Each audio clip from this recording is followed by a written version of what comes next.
This video shows the basic maintenance procedure for the Warthog WX rotary swivel nozzle. Before servicing the tool, read and follow the user manual and wear the required protective gear. Proper training and the correct service tools are required. If you are not comfortable performing this service, contact an authorized Warthog dealer. For this procedure, use a bench vise, an arbor press, a 5mm T-handle hex wrench, an adjustable wrench, a pick, a small screwdriver, clean rags, grease, anti-seize, thread locker, and viscous fluid. Do not use a pipe wrench or pliers with teeth. These can crush and crack the hardened steel body and may lead to tool breakage during operation. In this video, we'll show the 610 VS overhaul kit with viscous fluid and the 612 installation toolkit. Check the manual for other kits depending on the type of service needed.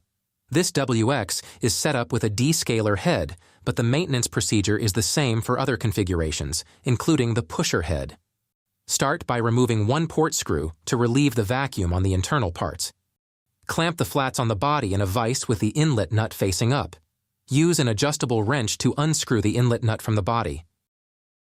Use a pick to gently remove the brass seat and high-pressure seal from the body. Now clamp the tool in the vise using the flats on the head. Insert a 5mm T-handle hex wrench about ½ inch into the shaft.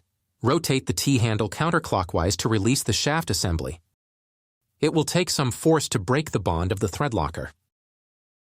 Unscrew the head to remove it from the body. It is possible to swap the head and reassemble the tool at this point. However, once you have reached this step, it is highly recommended that you complete the disassembly and replace wear items before reassembling. Pull the shaft, bearing, rotor, and O-ring assembly out of the body. Next, remove the bearing and rotor from the shaft. If they do not slide off, use an arbor press. Use a pick to gently remove the O-ring from the end of the shaft. Use a small screwdriver to push the seal out of the body. Use a small screwdriver to gently remove the seal inside the inlet nut. Then remove the O-ring at the base of the exterior threads. Before reassembly, wash the parts in solvent and blow them dry. Inspect the high-pressure seal assembly and replace wear items such as O-rings and shaft seals as needed. The following inspection tips can help identify and fix problems observed during operation. Some high-pressure seal leakage at low pressure can be normal, but the seal should close as pressure increases. Continuous leakage at operating pressure indicates that the high-pressure seal may need replacement. Typical seal life is approximately 150 to 300 operating hours. If the head does not rotate smoothly during operation, remove it from the pressurized system and turn it by hand. A rough or gritty feel may indicate worn bearings, damaged seals, or contaminated fluid. Check the shaft, rotor, bearings, and body for wear, contamination, or scoring, and replace any worn or damaged components before reassembly. Check the nozzles while they are still installed in the head and inlet nut. Make sure they are clear. If the nozzles appear worn or damaged, replace them before putting the tool back into service. Nozzle replacement and jetting changes are covered in a separate video. Start the reassembly by installing the O-ring on the outside of the inlet nut. Place the seal for the inlet nut onto the installation tool with the open side facing the tool and the flat side facing out. Press the seal into the inlet nut. Place the seal for the body onto the installation tool with the open side facing the tool and the flat side facing out. Press the seal into the body.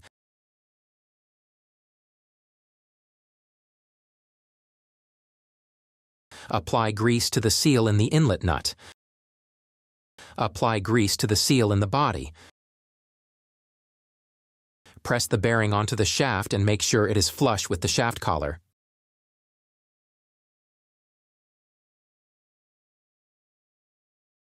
Slide the rotor onto the shaft. Orient the rotor so the side with the holes faces the bearing.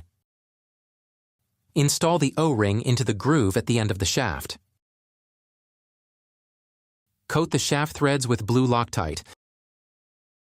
Apply grease to the O-ring. This is the point where a different head would be installed if you want to change the configuration of the tool. We're going to swap from the Descaler to a pusher head for this demonstration.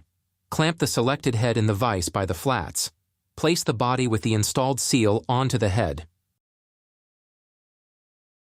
Drop the shaft, bearing, rotor, and O-ring assembly into the body. Insert the 5 mm T-handle hex wrench about half an inch into the shaft and rotate clockwise to secure the shaft assembly to the head. Torque to 108 to 132 inch-pounds. Apply grease onto the high-pressure seal and install it into the center of the shaft. The brass seat has a flat side and a chamfered side. Install the flat side facing the high-pressure seal in the center of the shaft. Coat the threads of the inlet nut with blue goop anti-seize. Reposition the tool in the vise to clamp the flats on the body, then use an adjustable wrench to screw the inlet nut onto the body. Now the tool is ready for viscous fluid. Fill the syringe with viscous fluid from the kit. Clamp the tool in a horizontal position by the flats on the head. Thread the syringe fitting into one side port. Rotate the body of the tool until the syringe is underneath the tool. Slowly squeeze viscous fluid into the tool until fluid comes out of the opposite port on the top of the tool. After a complete rebuild, fill until any large bubbles come out. Small bubbles are okay. Wipe away the excess fluid and replace the port screw. Rotate the body and unscrew the syringe. Replace the second port screw. Be sure to monitor the condition of the viscous fluid during operation. If the head rotates unusually fast or the tool begins to sound different, the fluid may be low or contaminated. Flush and refill the tool with clean viscous fluid every 250 operating hours, or sooner if these symptoms appear. Continued operation in this condition can damage the shaft seals, bearings, and high-pressure seal. The WX is now fully assembled. Before returning it to service, test the tool according to the user manual and confirm smooth, controlled rotation with no plugged jets or continuous leakage. If you have any questions, please consult the tool manual or contact your authorized Warthog dealer.